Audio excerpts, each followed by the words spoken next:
Girls and Geese presents the Girls and Geese podcast, episode 5, In It Together. Featuring Alex Barcelona, black belt instructor, competitor, photographer, and co-owner of Lanistae Academy.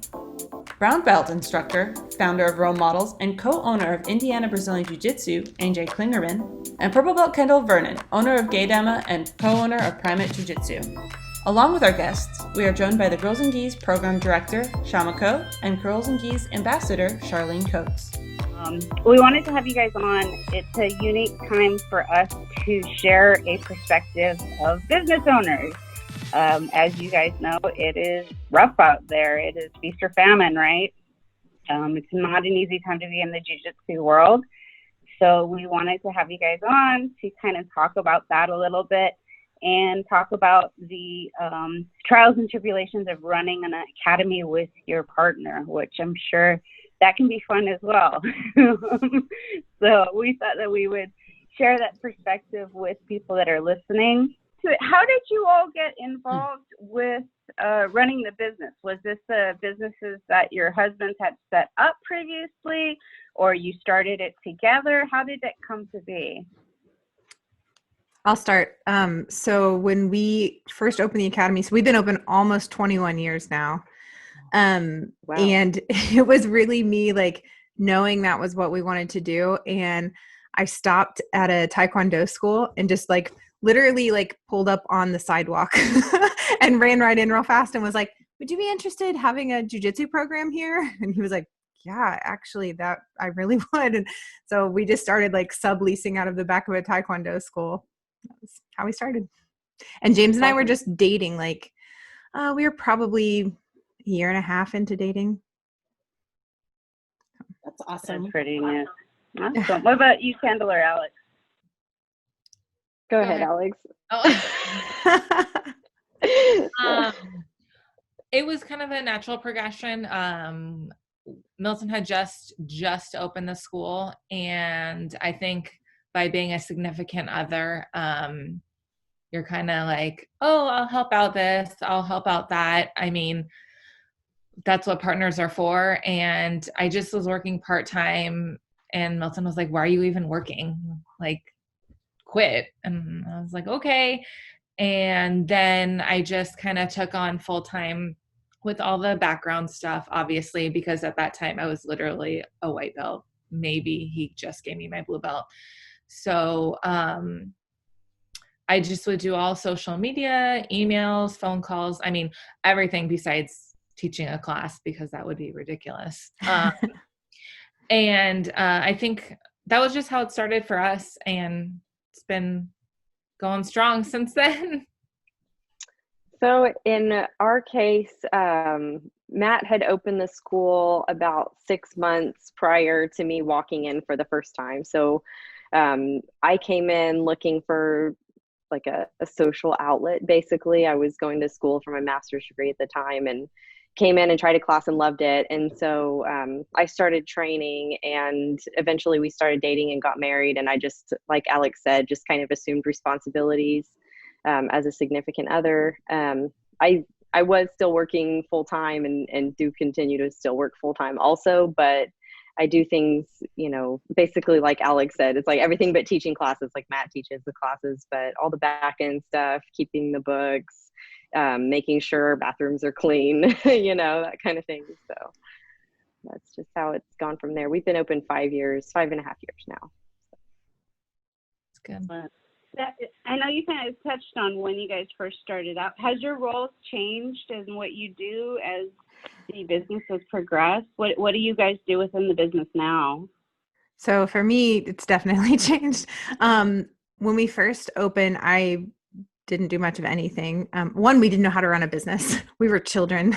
And so he taught classes, but we didn't really know what else to do. There was no social media. It was 2000. We had web TV for internet.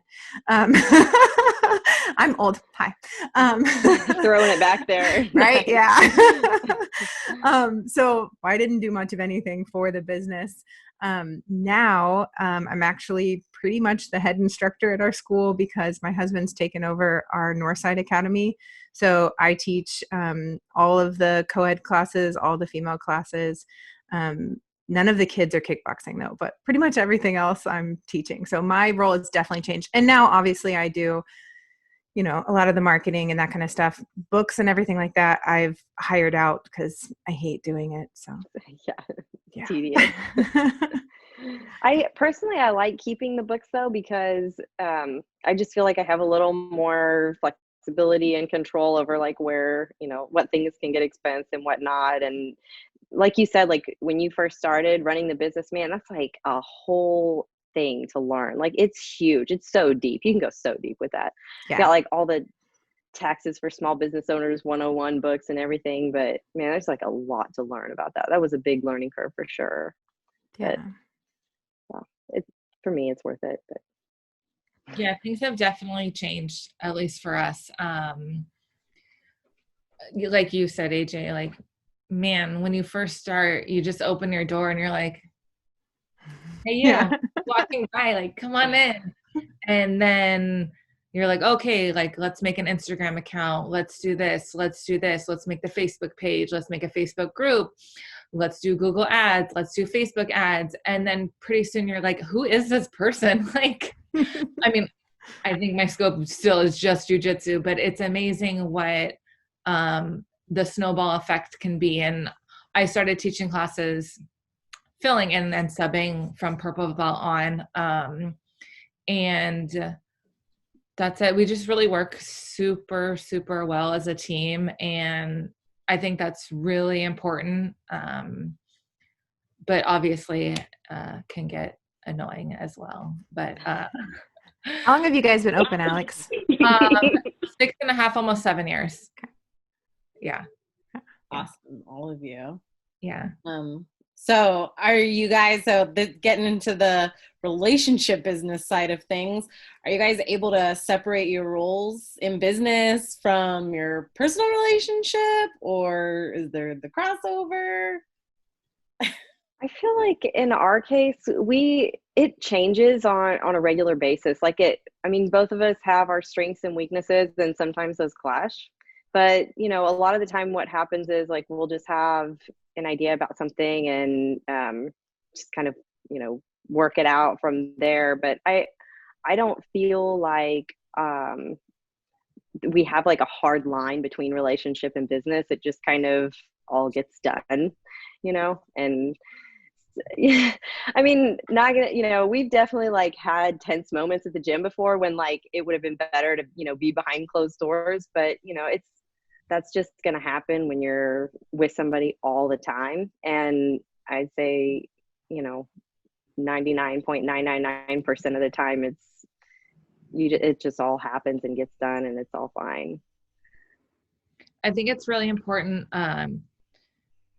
There's blendedness and separation. And even though those two things are like on polar opposites, it's super important. Like, no matter what's going on in your home life, the moment you walk through your academy door, like you have to actually, as my softball coach in high school would tell me, like, flush it. Like you have to flush it. Like true. It's fun and it doesn't matter. So like literally, I'm sure as every person who has a significant other, like you like ring the doorbell at the party and you're like yelling at each other and the people open the door and you're like, yay! You just like through those doors. So it doesn't matter, like didn't do the dishes, didn't fold the laundry or whatever it could be. The moment you walk through your door, because you are a business and you're selling your product, and your product is not only yourself, it is actually the two of you. And people look to us for comfort, for guidance, and in order stability. To be that, and yeah, we cannot bring in our own issues. Like, I mean, there's times like when Milton and I are super frustrated with each other, and like, no matter what, like we're still showing technique together. Like we're still doing this, we're still doing that. Like you just have to. And then you go, and then usually actually after technique and training, like we go home and like, we've already like released our stress anyway. Yeah. Like, okay, anyway, so I think we should do this. I'm like, okay, fine, whatever. You know, like you have to pick your battles. So it's super important to be, no matter how much you're not on the same page on something, you still have to be on the same page about the bigger goal. And if those lines get blurred, then I think that's where you can have some pitfalls. It's true. Yeah. James and I we never fight really, which is ridiculous, but true. I think it hasn't been hard as like business partners. It's probably been harder in the like, you're my black belt and you're the one in charge of promoting me kind of thing. Like, I think that becomes harder for me than like business partners. Business partners wise, we've always been good. We haven't ever had any issues that like, because we don't fight at home, like that doesn't bleed over at all. Like it just, we do really well together. And like we had a serious incident when we were 20, right before the school opened. And so like that kind of gave us like that life is too short to fight over little stuff kind of thing. So you actually kind of segued into the next question I have for you ladies, which is there a challenge balancing your relationship as a student, with your coach and instructor and your partner? Yeah. So kind of like building on what I was just saying was like, I'm always the one that kind of is in James's ear that's like, hey, this guy's probably ready for a stripe, or this guy's ready for his next belt, because sometimes he just doesn't think about that. So then, no one's in his ear for me, like, and I can't be like, so what you think? So I think that's where it gets hard, is like, you don't know how much to, you never want to be like, hey, where's my, when am I going to get promoted or something like that. So I think that's a fine line. But just being like, what do I need to work on? But that's probably been the hardest part for us. I didn't really feel like, for me, that maybe that's probably like the opposite. Like, I don't know. I just was training jiu-jitsu just because I want to go freaking do something fun. And I'm really fortunate that almost every day, it was still fun for me. Like there was never like a dreading, like, oh, sure, obviously, like we all have our ups and downs through like the many years and all the different plateaus. But between him and I never wondered anything. I never like thought anything. I just like to compete. And I know that competing, like, you sometimes, like when you think you're ready for another belt, like if you're a competitor, you get held back a little bit and whatnot. But either way, I still went, I think, really fast. But I just like, I am still a student. Like, he is still my teacher and professor. So it's just like, okay, it is when it is. And whenever it happens, it happens. I do, though, remember thinking to myself, oh man, like I actually kind of have a question. But like, we were literally like at home and in bed, and I was like, no, like I am not gonna be like, you guys don't do jiu-jitsu in bed? Do you remember earlier you taught that? Like, no, like that's one thing I swore off I would never do. And I still, like 6 years to this day, I have never just like rolled over and was like, can you talk about this with me? I definitely do that. we leg lock each other in bed all the time. No. We really try to separate because I think that would be too much for us. That's funny. Yeah, we've been like at 10 p.m. one of us will be like, oh man, let me try something, and we'll just be like reading or whatever in bed and like give something a shot. We've had like intense discussions before with like got a notepad out and a piece of a pen or whatever, and like drew out diagrams and stuff, and like it late at night just because we're both like, oh my gosh, we have to figure this out. But like going back to your question, I think that it was a lot harder for me in the beginning when I was a white belt, and like you just don't have the trust built up yet and that kind of thing. But after a few years of like hard training and helping coach and helping with the kids and that kind of thing, I think that now that there's a little more trust and he knows, that if I'm talking to somebody and helping them with a technique, he trusts that I'm not like, just spewing, garbage out. Like, he knows that I know what I'm talking about for the most part. So I think that in terms of like promotions and stuff, like sometimes, and he's even admitted this to me, like, I'll be helping take pictures of everybody getting their promotions and stuff. And it's easy to get forgotten about because you're not like a part of the same, group out there that's waiting on getting their next stripe or belt. I'd be helping him do something else. So, I have gotten forgotten about a few times during promotions for a stripe, but to be honest, like I don't I don't miss that because I know that, I'd still be competing at the same belt anyway. And he knows that when I'm ready for the next belt, he's not going to forget about me for a belt. You know what I mean? So I kind of, the stripes kind of, I just don't worry about them as much. Yeah. That's right. Yeah. Yeah. Actually, I feel you touched on something just a minute ago about saying that, he sees me, talk with people, he sees me show technique or whatever. I actually think that helps just in general. I think that just shows your own confidence as we progress, like in our own jiu-jitsu journey. I mean, sure, obviously we still deal with our own insecurities, but I know from my progression, and you touched on it already, as you continue to train and you move in with your journey, you realize that you're gaining this other confidence that didn't even exist anymore. And now I can go talk to somebody and help them. And I want to share my experience or my knowledge or all that. And I think that just like comes out of us, and that just takes it to another confidence level. And then that reflects on others. Oh, she knows what she's talking about. Look how she's holding herself. Yeah. Look what she's doing. Like, I feel like I can like write a 101 how to open an academy and market yourself book like right now. And I'm confident in that. And I think if you are confident with yourself, that just reflects to others, and you in turn, again, sell your product or sell yourself or whatever, however it may be, your jiu-jitsu, your technique. I mean, there's certain techniques I'm sure we're all like really, really good at, and that's our jam. And we can just do our own DVD. We don't need to watch a DVD, So I think it's really important to show for ourselves and others that we can carry ourselves and we have confidence with or without our husbands. Yeah, for sure. And to run the academy, That is something that I've really appreciated, like with James, is that he's fully trusted me to take over.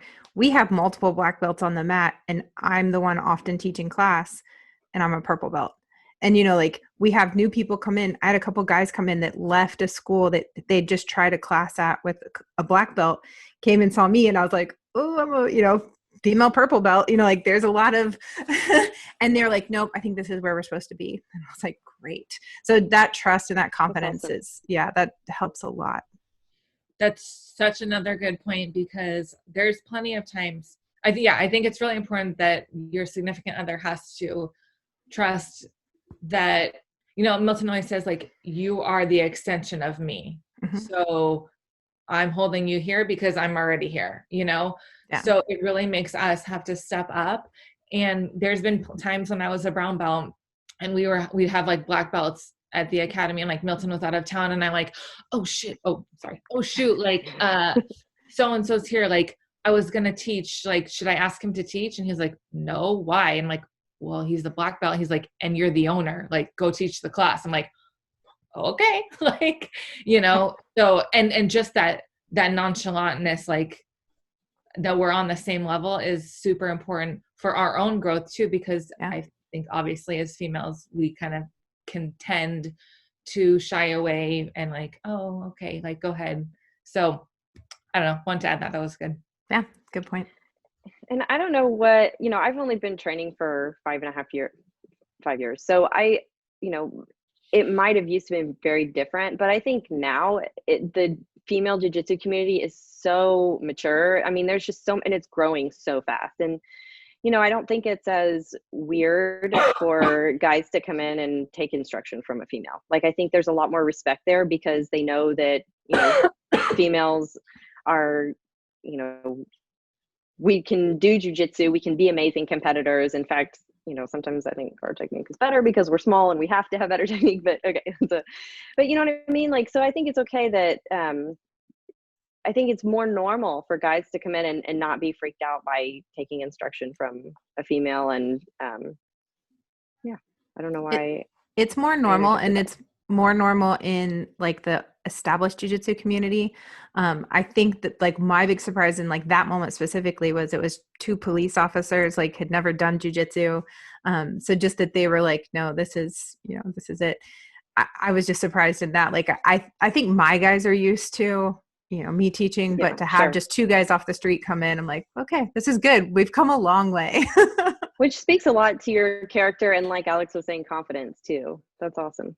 So do you guys ever feel like you have this challenge though, like when in your actual training, like how your relationship might affect the way your coach ever instructs you, or like just the whole dynamic of you have your relationship, you have your business, and they're your coach, you're in a training session. Do you feel more pressure sometimes? Are they harder on you? Or like, do they recognize the signs and respect, or do they take advantage of a moment sometimes and push you a little extra? Like, how does that dynamic fit in? I feel very fortunate to be the wife of the coach, because I feel like I get even better training sometimes. I mean, he'll let me work moves on him first before I go, maybe help a new girl or something. So I get to, have him, the coach, instruct me on perfecting my technique and everything. So I feel fortunate to be married to him. But when we roll, like, he doesn't go easy on me. Like, he beats the crap out of me when we roll. But I appreciate that too. I feel like that's helping me, take my jiu-jitsu higher faster, because I have a black belt beating me up every day. So I personally, I'm grateful for it. I'm super grateful for it. I think where it's been the hardest for me was all on my own. And that's like in competition, as like feeling like I had to live up to being a Clingerman. Like, okay, I've got to be amazing in competition because I'm his wife. Like, and I was awful in competition forever. But I think, that's just something I put on myself. It wasn't anything he did for sure. He was always just like, go out, have fun, do your best. And I was like, but I have to be great. So. Understandable. Yeah.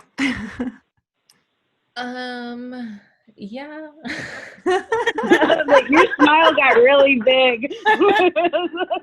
I know you have something to say here. No.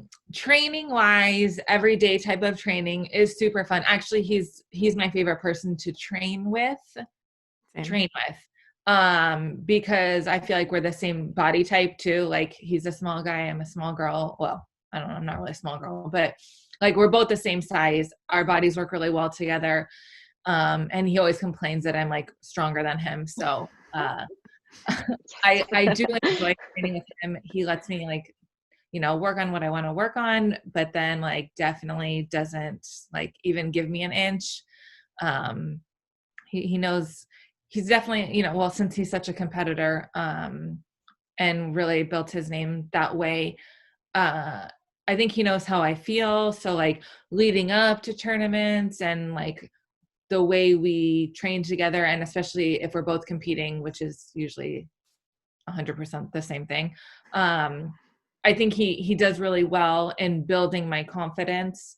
Like, he'll kick my butt, like really like just so terrible, like leading up to it. And then like a week before, he'll like ease up and then like let me win a few like rolls. And he's like, see, you're good. I'm like, oh my God, like, I know what you're doing. Oh, that's so sweet though. Right. So he's my favorite person to train with. Now as a coach in a tournament, he's obviously always supportive.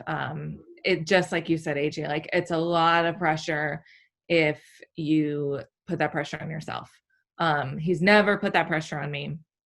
I've 100% always put that pressure on myself. And, it's hard. Like, actually, when our like white belts, or when people just are starting to compete, I guess you could be any belt, but whenever you're just competing, people come to us and say like, I'm nervous. And I say, look, in the nicest way possible, nobody cares. Like, nobody cares that you're competing. Nobody cares if you win or lose. Like, this is not your job. This is supposed to be fun. So, and there's like 12 mats, like hundreds of things going on. Like, nobody's actually looking at you. Like, the chance of somebody who actually dedicated watching you is like maybe 3 people out of like 1,000 that are there. So just you're like a blip on the map, you know? So I try to remind myself that as well. But as we, you know, get up in the ranks and as we're competing more, like that pressure does live on our shoulders, and you'll always want to win, right? And so, you know, I definitely think there's a fine line between coach and student and coach and wife. And sometimes I think he yells a little bit too much. That's usually our issue of contention. Like we've had people like look at him and they're like, he's like, ah! He really wants you to win so bad though. Yeah, and then at the end I'm always like, you're making me cry. And he's like, you have to win. I want you to win so bad. But it's for you. He wants it for you. Right, exactly. Yeah. Actually, in the finals at Worlds No-Gi last year, I lost in literally the last like 30 seconds. And this is so embarrassing. I didn't even know what I did. I couldn't believe that I pulled off this technique that in the middle of it, after I did it, I looked over at him like, not even like showing off. It was literally just like, I looked at him like, did I just do that right now? And in that split second of looking at him, like, I lost the move. I didn't even know that I did that. And after he was like, why did you look at me? I'm like, I didn't look at you. And he's like, yeah, you did. Like you literally hip clamped, swept her, went to take her back. And then you look at me and then you didn't take her back. And then we were arguing. I was like, I didn't do that. I didn't do that. And then actually, Charlene, Heather Woods comes over to me and she runs over. She was like, that was so good.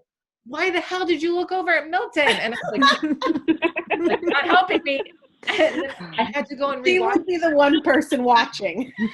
I had to go back and look at the video on Flow Grappling because it's just instinct. Like you look over to that's your person, you know? And I'm like, shoot, you know, so it's just a fine line of a lot of different things. But that's good. You guys are like on a solid, all-encompassing journey together. So in that like togetherness, what has been the biggest challenge that you guys have overcome together, like in your business? Shifting gears a little bit. AJ, you should go first. Okay. So I guess I've been around the longest one. So I would say the first 7 years, we had no idea what we were doing. You know, we definitely had that if you build it, they will come mentality. And so because of that, because we didn't know how to run a business, I was working full time in a couple jobs. He was also working, and we lost everything. We lost our cars. We lost our house. We went 6 weeks without hot water because we couldn't pay our gas bill. Like everything we had was just going back into the business. So I would definitely say that's probably the biggest thing we had to overcome. And like before, because, you know, we were subleasing for a while and then we had to get our own place. And before we got our own place, I said, I'll give up everything but each other to make this work. Like, I know that this is where we're supposed to be. So unfortunately, that is what happened. Like we pretty much gave up everything. And then eventually learned how to like actually run a business and do all the things, you know, that needed to be done, actually how to market and how to, you know, get lost customers back and referrals and all that kind of stuff. I'd say as far as like biggest challenges, that's definitely it. Yeah, it's a hard one, but I'm sure it made you guys stronger moving forward. Yeah, it did. I mean, you know, we knew the whole time, like we knew that we were in it together. It's all that mattered. And we knew that like we were changing lives, you know, like we could see the people that were like really turning their lives around. And it was like, it doesn't matter what we have to do. You know, luckily my stepdad had a house. It was like 700 square feet. And he was like, you guys can move in here. And I was like, okay, this is what we're doing, you know? So, you know, we lived there for, I think like 7 years while we tried to like build the business and make our money back and be able to, you know, move out onto our own, into a house. So. That's a hard one to top, AJ. Sorry, it's 21 years of business, you know. Sorry. Let's see, keeping it clean. I don't know. Yeah, you can go, Alex. I'm gonna have to think about that one for a second. Okay. I'm not sure we've had AJ, you definitely take the cake on that. We've been super, super blessed and lucky in our endeavor to open an academy and build what we have right now. I think actually for us, we were very lucky because of where we were and where our academy is. And like, we're in the Bay Area, like Silicon Valley, just there's ample people, ample growth. Everything was like really just set up for success. But I think for challenge wise, honestly, I think it could be just something as simple, and because it's so simple, it actually can be so dangerous. Just the fact of everything's on like cell phones, technology, just everything's so easily accessible. It is not a 9-to-5 job, so we don't clock out. Like, it's pretty like vanilla answer, but it still is, it is what it is. Like, we end up working and overworking ourselves very, very easily, and you don't know when to stop. And it's like, oh, like somebody emailed and it's 11 p.m. I'm answering that email. And some people, like, not Milton nor I would say no to that, but some people are like, why are you responding to people at 11 p.m.? Like, that's not okay. Like, you have to turn it off. And I acknowledge that I should, but then you think, like, I don't know, those people with paychecks are the ones who have paychecks guaranteed. Ours are not. Ours are based on how quick we respond. What if that person who emailed me at 11 emailed somebody else at 11:03, like 2 miles away, and then that person answered and then I didn't, and I respond in the morning, and they're like, oh, well, I'm already going here, like to place B instead of place A, and now you just lost somebody. And then I'm like, oh, it just takes me 5 minutes. Like, let me just respond really quick. So, I mean, I don't know if I can, again, I can't top you, AJ, but at least I want to bring awareness to the progression of like constantly working, because especially if you like, we are just, we are two people or one person, and it's social media, it's phone calls. I will have conversations with people about like having a trial or whatever in the middle of the grocery store or down the cereal aisle. And I'm like talking like this, pushing the cart. And like my kid is like picking up like a bunch of crap because he knows I'm not going to yell at him because I'm on the phone. And I'm like, mom's distracted. And I'm like, oh yeah, But so there's just like no on off button. And sometimes you can be really overworked and not even know it. And then you become irritable, like at your significant other or somebody else, or you can start to possibly get irritated, like going to work because you don't turn it off. So I think it's super important to just be aware of that for people who can be workaholics, which I think every entrepreneur and business owner is. Definitely all the successful ones. Yeah, right. Yeah. People don't know. They don't know. They think it's super easy. They're like, oh, I'll just teach a few classes. And I'm like, good luck.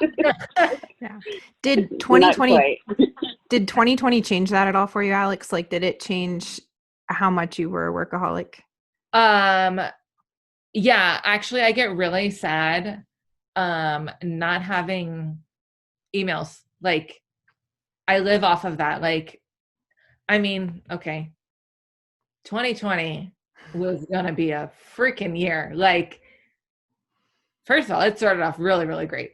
But in general, like just with the academy alone, man, we had like over 270 students. Like, it was amazing. Like, it was our pride and joy, like huge windows, like we had an influx of like over like hundreds of kids like coming in a day, like in and out, like everybody's happy. And then like to see that happiness just like, especially in your mind when you're like, oh, okay, like we closed one day before they actually shut down in California. We're like, okay, like we'll play it safe, like we'll be nice and like be PC, like we'll close for 2 weeks and then we just reopen. And that was very, very difficult to mentally detach from and come to terms with, like, it's not going back to that. That was very, very, and is still extremely difficult. That's kind of what I was thinking, was like this year has been one of our, you know, like that's been one of our biggest challenges to try and overcome, is just what 2020's looked like. Yeah. Yeah. It's, that's like, could be a whole nother podcast. Yeah. Well, also like, I mean, we all built up, like, these are our babies. Like, I got one extra kid, like, thank God that doesn't talk back, you know? Like, man, I don't know about you guys, but like the hardest part for me personally with everything is that jiu-jitsu has been like this sanctuary. You know, the mats are like a sanctuary where people from every walk of life can come and you know, be brothers and sisters with one another.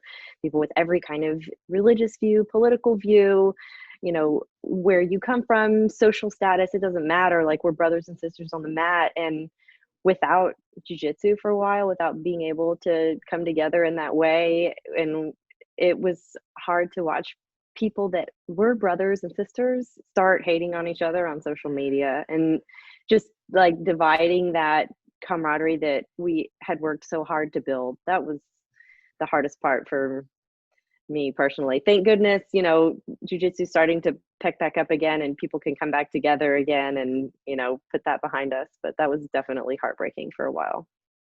but you know what?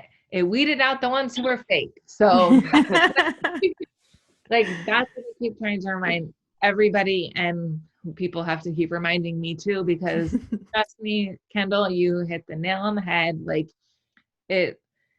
you definitely saw like who was like there for you and not just like verbally there for you. Yeah. So yeah, again, could be a whole nother hour. Like, yeah, yeah. For sure. No, it's been a challenging year. That is like hands down, I think, the easiest statement any one of us can make. Going with more challenges, have you guys like had any challenges like with like against your role in the academy, like with students or other employees, things like that you've also had to address and kind of overcome? I mean, obviously you guys have such a passion for what you do, and you have to have that passion to be successful, because like you were saying, AJ, like it almost cost you everything, but you knew like it's what you had to do. So I think for a lot of us that, you know, are in this sport for the long run, like you do find like you really have to love it and feel like, you know, you're fulfilling your purpose through it, and, you know, the work you're doing for other people as well.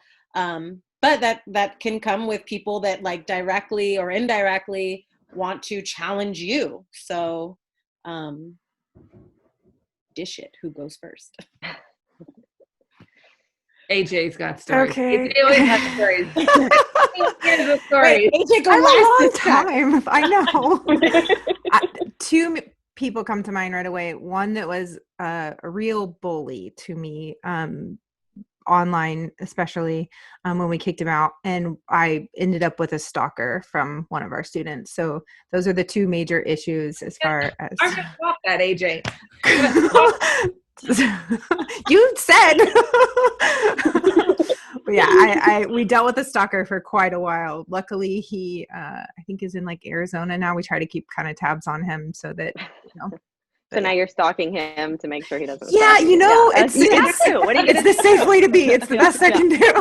That way, Yeah. I'm not like always, looking over my shoulder. So That's right. Yeah. We only had one person that really was a problem for me, and that was when I was a white belt, and Matt was off he had gone to a Keenan Cornelius seminar, and I had stayed back to open for Open Mat. And at the time, the school was very small, so I'd only been training for like 4 months, and so it had only been open for less than a year. And we had it was like me and 2 other guys from our school who were also very new, and then this guy that came in from out of town to train, and he was like 80 pounds heavier than I was, also a white belt. But sometimes big white belt guys have some kind of thing that they ego something or other. Anyway, so what was I gonna do? I offered to roll with him because it was only me and like 2 other people, and we had an hour to kill. So of course I offered to roll with him, and just almost got seriously injured a couple times. And it was really the only time I've ever been scared, honestly, rolling with anybody. And but he came back the following weekend, and we had a couple brown belts there, and Matt had texted everyone and said, hey, this guy was a total to Kendall, so get a rolling with him, basically. And so I feel like I had my they defended my honor or whatever. So they should. Yeah. Yeah. I see Alex over there just loving the story right now. Yeah. White belt on white belt, 80 pounds heavier. This is not a good combination. It's not good. It's not good.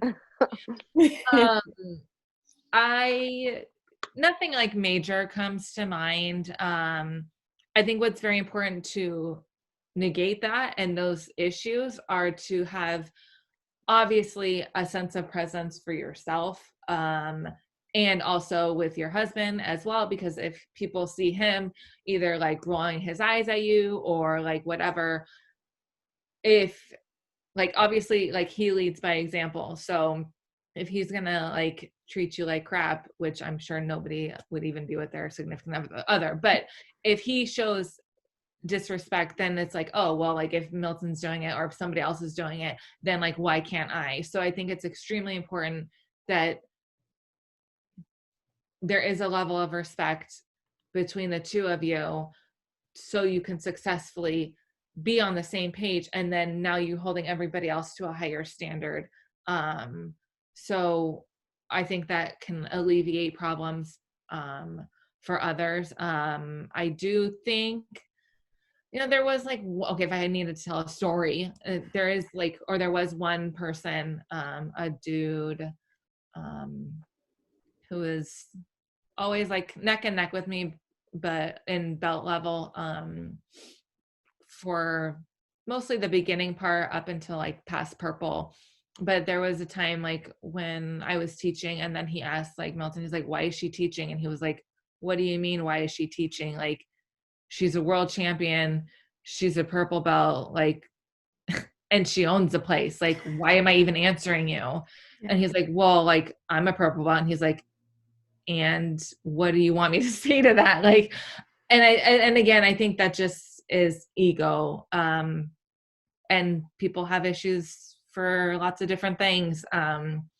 So again, if you just carry yourself above and like don't let it phase you, I think people read off of that and they'll play off of it, and it's like, oh, like she's not even like acknowledging it and she's still being nice to this person and whatever. Like, also don't ever stoop down to somebody's level, especially as a business owner, even though you just want to give them a piece of your mind.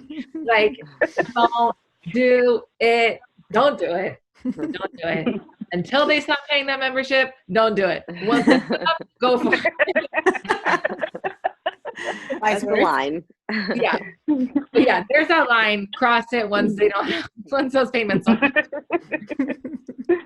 yeah, I think it's just super important.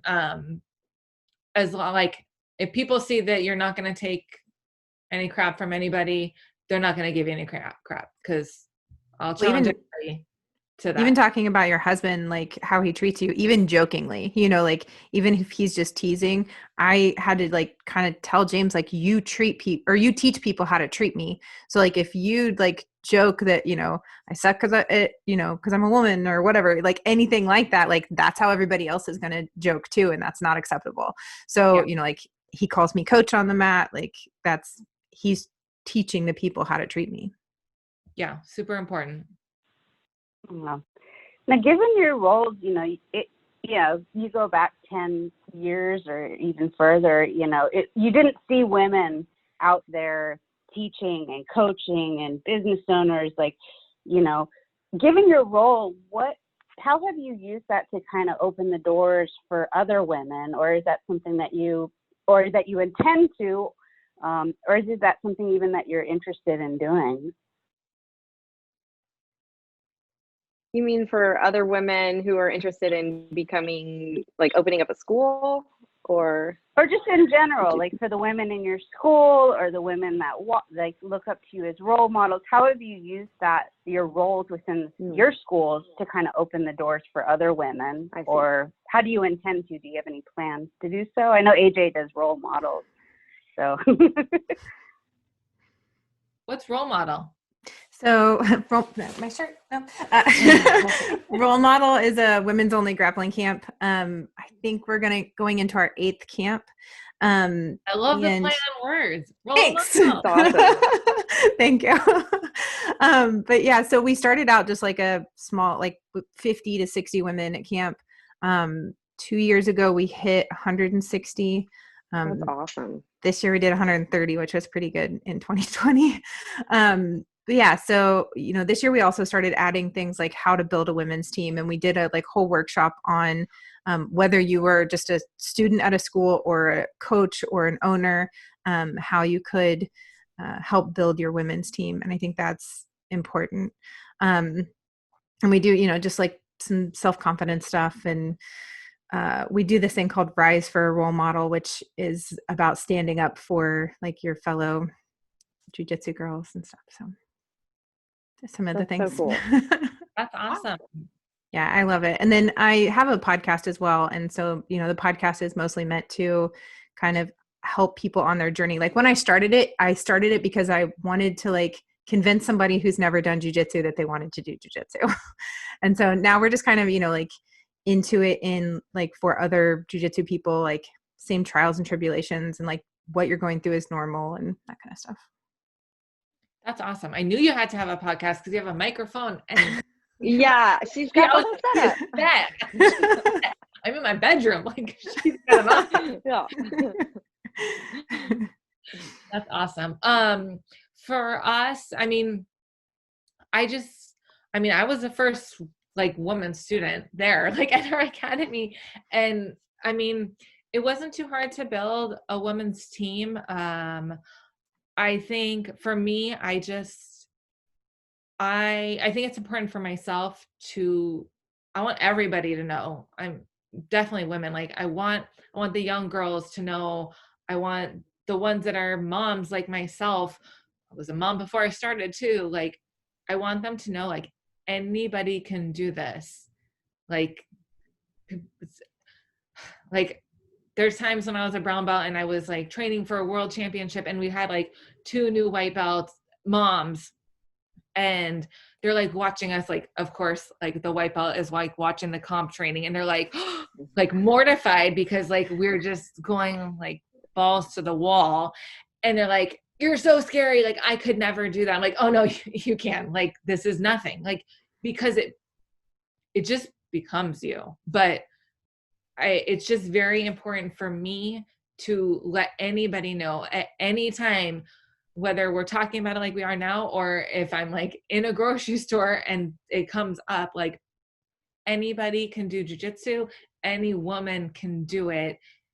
And especially if you do go down that route of competition and you really do it for like the competing aspect and you really become an athlete in that sense. Yeah, it is hard because now you have to also balance work, home, your own kids' lives, your life, and training, like it can become very overwhelming. But I think it's important for women to be selfish, and we're not selfish enough. And I feel like I found that light, and I just want to tell every woman that like it's okay to be selfish. It's okay.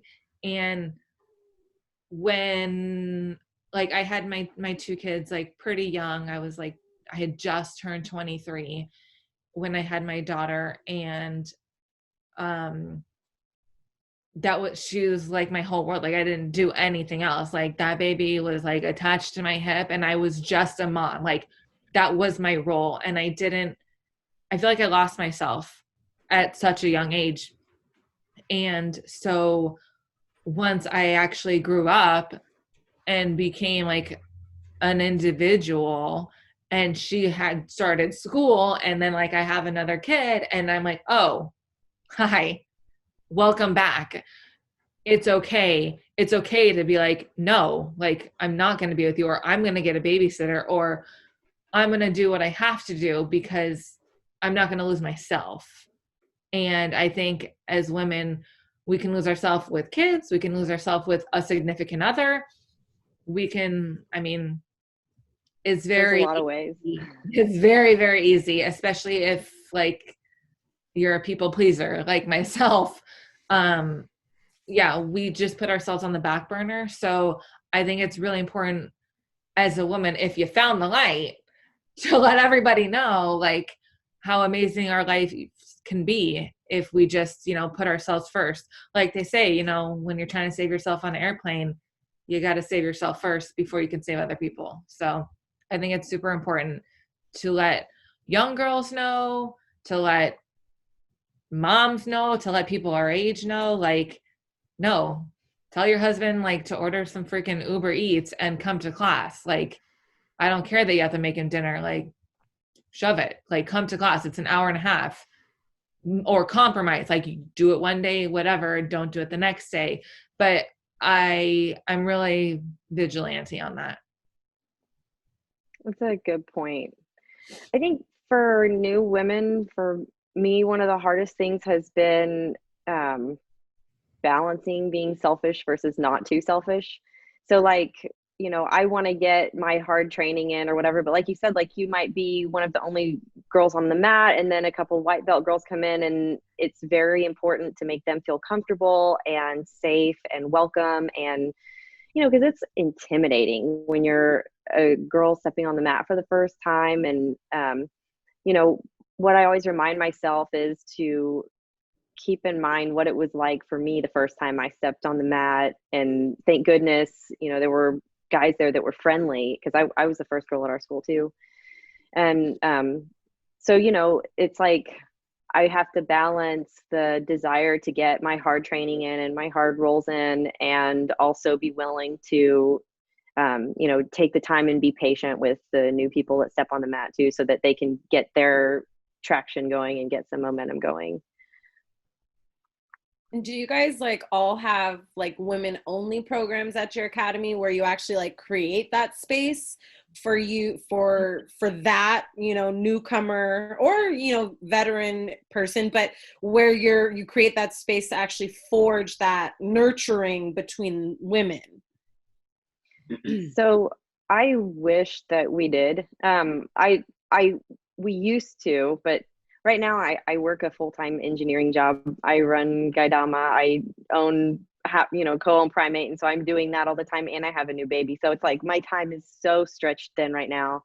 And so we don't have, and I'm the highest level woman at our academy. So I'd be the one who would teach it. And I'm just not available for it right now. But that's like, at the very top of my list of things that I want to do, because it is so important. And there, like sometimes like on a Saturday, I'll hit up our team Facebook group and be like, hey guys, I'm going to be up at the gym, all women. It's just a women's only thing. Y'all are welcome to come. And so we do it sometimes, but it's not regular. It's just kind of when I have, the capacity to do it, but they all love it. And I know there's these groups like Role Model. And I mean, there's just so many women doing so many awesome things for women in jiu-jitsu. And, I aspire to do that for us locally one day, but It's just time isn't there right now. Makes sense. Fair enough. What about you, AJ? I have 3 women's only classes a week. We do a no-gi class, a gi class, and then an advanced class. So advanced is blue belts and up. And really, we just added that, I don't know, maybe in the last year, because they were helping the white belts so much. I was like, we need to like give them a little more. So we added that advanced class more recently. But yeah, we have 3. That's so awesome. It's so cool. I like it. We're very fortunate because we have 2 mats at our school. So it gave us the space without taking away any other classes. And then just recently we switched mats. So the women took over the bigger mat because we outgrew the smaller ones. We kicked kickboxing over to to the smaller mat. So yeah, it's awesome.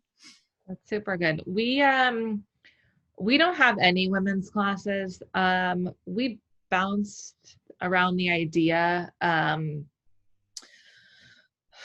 Also, I think for us, the time aspect in the scheduling and like when the women could actually come was always conflicting. And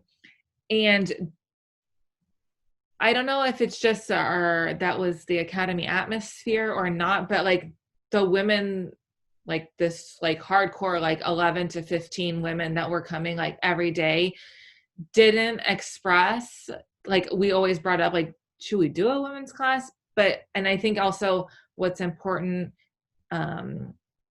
is also like the men around your academy as well. And just everybody at the academy is super welcoming and helpful. So it's already by nature inviting. So we were lucky that we have that, because we didn't really have that need. And it was more just like a bond on and off the mat, but nobody really felt like they just needed to be with a woman, and they could still get that bonding experience, like just in partner training or whatever. But like we've always bounced around the idea. And then who knows, maybe when we open this academy, like we'll do it. I don't know. I know Emily Kwok talked about like she got rid of her women's program because she wanted to normalize women doing jiu-jitsu. So she didn't want it to be like a separate thing. And I totally get that. For us, it did normalize it. Like having the women's class made all the women go to the co-ed class, like it really helped people get started for us. And now, we're 40 to 50% women in a typical class. So it really changed the student base really changed because we offered that women's only class first. And I know, like, I feel bad for our dudes sometimes, just because like they are jealous that we get that extra training in and stuff. But I think it's helped us for sure. We deserve it. It's kind of a good kind of gateway for a lot of women to get them on the mat. I've found, like the new ones. It's a good foundation. Yeah, for sure. Yeah, it's like, just like you said, like a gateway, like, now, okay, I have my footing. Now I know, like, okay, now I can go to the co-ed class. Yeah. And then all the women are like, we're staying for the next class. You want to come with us? Like they just start, pulling them in. That's how I got started many, many years ago, was in a women's class, and then I transitioned out. You hear a lot of women and a lot of little girls. I did an interview not a couple days ago with a little girl, and you hear them say, I want to own a gym. I want to teach full time. And, that just wasn't something that, 10 years ago was even on the radar for little girls. But it's because of women like yourself that have done it. What advice do you have for young ladies or women that are out there saying, this is something I want to do with my life? What advice do you have for them in wanting to embark on this gym ownership journey? I would say, like, have a good mentor, have a coach to help guide you through it. I think that's an important part. Like I think as martial artists, we understand needing a coach and needing someone to, help further our education. And I think that's a big part that, anyone opening academy, like you need somebody to kind of help guide you through it. I think also, like, don't be afraid for things to not be awesome right off the bat. Like AJ was talking about, like, that's she gave up everything and lost everything to start the business. And it's not an easy world to be in. I mean, there's a lot of risk. There's a lot of unpredictability, uncertainty, and like AJ was saying, if you don't answer that email at 11 o'clock, it might go to someone else at 11:03 and you lose a customer. So, it's rewarding and fulfilling and amazing, but it's also, really hard and it takes a while to pick up that steam and to gain your traction and everything. So just, be resilient and confident in yourself and, just keep, even when things get tough, keep going. Definitely agree with what you said. I was going to say, I think resilience is really, you have to be like a rubber band. You have to be able to stretch, you have to be able to bend and then still not snap, not break. You have to be flexible and know that if something doesn't work out, that's not the end of the world. And it's not the only avenue to get where you want to be. And, so if somebody told me if a young child told me they wanted to run a jiu-jitsu academy, I would be like, well, wait and talk to me in 10 years because I'm already well, what am I going to do next? I want to do this and I want to do something else. Oh my God, Charlene, we were already talking. I want to get I want to be a helicopter pilot. I've always wanted to be pararescue. I also want to own a floral shop. I still got plans. And so I got a list. I'm still 12. So I would just say to anybody, whatever age you're at, just know that if you want something, it can be anything. There are so many ways to go about what you want. There's so many ways to get to that pot of gold. And if you have to do 5 other things before you get there, and maybe that takes 5 or 6 years, you're still going to get there. Somebody was saying today, I was talking to actually another jiu-jitsu photographer earlier today, and he was saying, there's still so many things I want to do that I didn't realize. And I said, yeah, I think 2020 kind of brought that out in all of us because it's not even that it was COVID. It was just a lockdown. Somebody stopping you from doing what you want to do. And now you have to get creative. And then now you have to think, one, about how to do something, how to still do what you're doing, but beat around the bush. And then you also have to think about, oh, is this what I want to be doing? Is this going to be successful? Is this my retirement? Do I want to do something else? So my advice is be flexible. Nothing is set in stone. And if you have a goal, keep pursuing it step by step, but don't be upset if you go another way, or if you change your mind. That's not you not accomplishing your goals. That's you reevaluating what you want to do in your life. So that's that.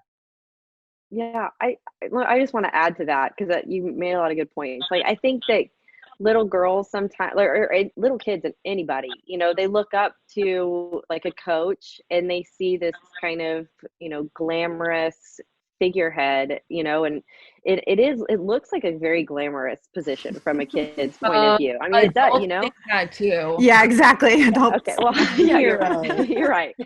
And so, but they see that, and like Alex was saying earlier, you walk in the door and okay, now you're in Jiu Jitsu Academy owner mode, and that's what they see. They see this kind of authority figure, and it looks awesome, and it is awesome. But it is also a lot of other things too. And, just like you said, be flexible, be patient, things are going to go south sometimes, and just be ready for the upswing because there's always going to be an upswing on the other side of a downswing. Yeah. Yeah, absolutely. I agree. I think definitely this year was the great awakening for many of us and realizing all of this. So, it was a pleasure having you guys on. I'm so happy that we got to discuss this. Yeah, thank you. You guys dropped some really amazing knowledge on us. You helped me as well. So I know that our listeners are going to be really excited to see this. So thank you again for being on today. Thank you to my partner in crime, Charlene. It was awesome having you on the podcast. And thank you for everybody listening. And let's do this again soon. Yeah. And congratulations to all of you, because you guys are amazing. Super awesome watching and hearing about all of your success. And, you know, you guys are all role models. So it's awesome because we need them. And thanks, Shama, for hosting. Yeah. Thank you, guys. It's an honor to be on your podcast. Thank you. Yeah, thank you guys very much. Yeah, it made me feel special asking me. I'm like, I mean, if you want to hear me talk. No, I think you guys have such an amazing, you know, experiences, and you all are doing such great things, you know, in your journeys and benefiting others, you know, through your photography, through your role models, through your company and your academies. You know, we need more women like you, and I'm happy to be sharing this journey with you guys. So, cool. Thank you. Thank you so much. Thank you. Thanks.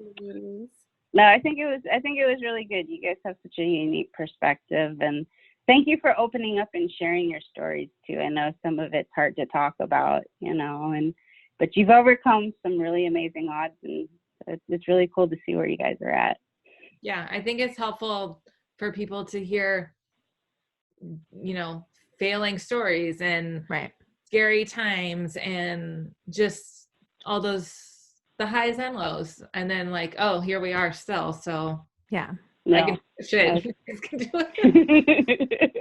But I think like overall, like it was just really cool for me, like as somebody who used to run an academy and do what you ladies do, who made a decision to walk away from that and pursue other things like Alex was kind of touching on, is the fact, like the message that kind of came through for me. So I hope this comes through for a lot of other women that might watch, is that it might seem something that's actually really scary to some people, right? Like, oh, like how are people going to react to me? Are they going to respect me? Are, you know, how are men going to receive me? You know, things like that, I think like are still, you know, relevant for the female experience. So hearing women say, you know, because I'm supported by healthy male relationships, not just, you know, your partner, but also like your partner sets an example, and that has the trickle down effect in the academy. It's like, it's encouraging to be like, you know, maybe there's going to be hardships, but it's not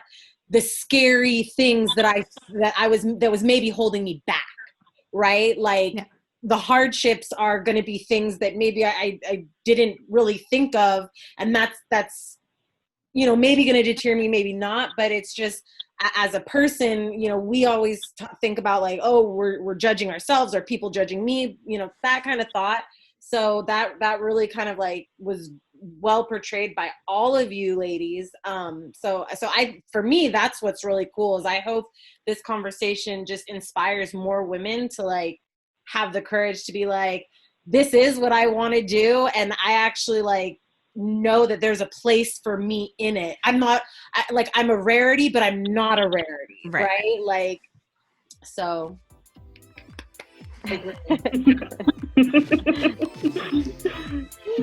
Awesome. Well, I won't take up any more of your time. I appreciate you guys doing this, and have a wonderful weekend. And happy holidays, you guys too. Thank you. Happy holidays. Kwanzaa. Bye. Bye. Happy Kwanzaa. Happy Hanukkah. Bye. Bye. Thank you. Thank you.